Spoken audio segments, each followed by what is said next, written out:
ఒకప్పుడు పాలమూరు పాలిటిక్స్ లో ఓ వెలుగు వెలిగిన మాజీ ఎమ్మెల్యే మరోసారి తళుక్కున మెరిసి తిరిగి కనుమరుగారెందుకు? తాత్కాలికంగా సైడ్ అయ్యారా, లేక రాజకీయాల నుంచి వైదొలిగారా, లేక కలిసిరాని పరిస్థితులే ఆమెను పక్కకు నెట్టేశాయా? ఇద్దరు ఎమ్మెల్యేల గెలుపు కోసం పనిచేసిన ఆ మాజీ కినుకకు రీజన్ ఏంటి? అసెంబ్లీ ఎన్నికల్లో సౌండ్ వినిపించి లోక్సభకు వచ్చేసరికి మ్యూట్ మోడ్లోకి వెళ్లిన ఆ నాయకురాలెవరో? Let's watch. తెలంగాణ అసెంబ్లీ ఎన్నికల్లో కాంగ్రెస్ పార్టీ అభ్యర్థుల గెలుపు కోసం తన వంతు కృషి చేశారు సీతా దయాకర్ రెడ్డి.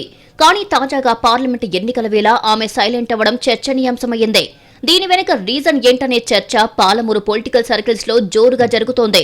తెలుగుదేశం హయాంలో ఉమ్మడి మహబూబ్ నగర్ జిల్లాలో ఓ వెలుగు వెలిగారు సీతా దయాకర్ రెడ్డి దంపతులు. మక్తల్ నియోజకవర్గానికి దయాకర్ రెడ్డి ఎమ్మెల్యే కాగా దేవరకద్ర ఎమ్మెల్యేగా పనిచేశారు సీతమ్మ. భార్యాభర్తలిద్దరూ ఒకేసారి ఎమ్మెల్యేలుగా పనిచేసిన అరుదైన రికార్డు వారి సొంతం. అంతకుముందు ఉమ్మడి పాలమూరు జిల్లా జడ్పీ చైర్మన్ గా కూడా పనిచేశారు సీతమ్మ. మారిన రాజకీయ పరిణామాలు, దయాకర్ రెడ్డి మరణం తర్వాత కొన్నాళ్లు సైలెంట్ గా ఉండి తర్వాత అసెంబ్లీ ఎన్నికల ముందు పీసీసీ అధ్యక్షుడు రేవంత్ రెడ్డి ఆహ్వానం మేరకు కాంగ్రెస్ తీర్థం పుచ్చుకున్నారామె. అయితే సీతమ్మ కాంగ్రెస్ లో చేరిక సమయంలో తనకు పట్టున్న మక్తల్ లేదా దేవరకద్ర ఎమ్మెల్యే టికెట్ ను తనకు గాని తన కుమారుడికి గాని ఇవ్వాలని కోరారామే. అందుకు పరిస్థితులు సహకరించలేదని చెప్పిన రేవంత్ ఎంపీ సీటు లేకుంటే రాష్ట్ర స్థాయి పదవి ఏదైనా ఇస్తామని హామీ ఇచ్చారట. ఆ క్రమంలోని అసెంబ్లీ ఎన్నికల్లో ఇటు దేవరకద్ర కాంగ్రెస్ అభ్యర్థి మధుసూదన్ రెడ్డి, అటు మక్తల్ అభ్యర్థి శ్రీహరి ముదిరాజ్ గెలుపు కోసం సీతమ్మతో పాటు కుమారుడు సిద్ధార్థ రెడ్డి కూడా పనిచేశారు. ఈ రెండు సీట్లలోనూ కాంగ్రెస్ అభ్యర్థులే గెలవడంతో పార్టీ అధిష్టానం దగ్గర ఈ ఫ్యామిలీకి మంచి మార్కులే పడ్డట్టు తెలిసిందే.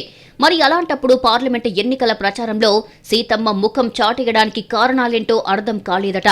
ఆ కోణంలోని ఆరా తీసే పనిలో పడ్డాయి రాజకీయ వర్గాలు. అసెంబ్లీ ఎన్నికల సమయం నుంచే పార్లమెంటు అభ్యర్థిత్వంపై ఆశలు పెట్టుకున్న సీతమ్మ ఆ టికెట్ ను వంశీచంద్రెడ్డి దక్కించుకోవడంతో నారాజైనట్లు విశ్లేషిస్తున్నారు కొందరు. అలాగే అసెంబ్లీ ఎన్నికల్లో తాము ఎవరికోసమైతే కష్టపడ్డామో వారు గెలిచిన తర్వాత పూర్తిగా లైట్ తీసుకుంటున్నారు అన్న ఆవేదనతో సైడ్ అయ్యారు అన్న మరో వాదన సైతం ఉంది. ఇదే అంశాన్ని రివీల్ చేస్తూ తాము ఉమ్మడి రాష్ట్రంలో పలు కీలక పదవులు చేపట్టాం కానీ ఇలా ఎప్పుడూ వ్యవహరించలేదని సన్నిహితుల దగ్గర ఆవేదన వ్యక్తం చేస్తున్నట్టు చెప్పుకుంటున్నారు. ఇదే సమయంలో తాము రాజకీయాల నుంచి సైడ్ అవ్వలేదని సైలెంట్ గా మాత్రమే ఉన్నామని చెప్పుకొస్తున్నారట. ఇక ఇదే సమయంలో పార్లమెంటు ఎన్నికల్లో గెలుపు కోసం ఎవరూ సహకారం కోరలేదు కాబట్టి పట్టించుకోలేదని అంటున్నారట ఆమె అనుచరులు. తమ నాయకురాలికి అధిష్టానం పెద్దలు ఆశీస్సులు ఉన్నాయని, ప్రాధాన్యత గల పదవే దక్కించుకుంటారని ధీమాగా ఉందట సీతమ్మ టీం. మరోపక్క ఆమె కుమారుడు సిద్ధార్థ రెడ్డి మక్తల్ నియోజకవర్గంలో ఏదో ఒక మండలం నుంచి జెడ్పీటీసీగా గెలిచి జిల్లా పరిషత్ చైర్మన్ పదవి దక్కించుకునే ప్లాన్లో ఉన్నట్టు సమాచారం. మొత్తం మీద సీతా దయాకర్ కుటుంబానికి కాంగ్రెస్ అధిష్టానం ప్రాధాన్యమిచ్చి ఏదైనా పదవి కట్టబెడుతుందా, లేక వాళ్లతో కాలయాపన చేస్తూ లైట్ తీసుకుంటుందా అన్నది ఆసక్తికరంగా మారింది.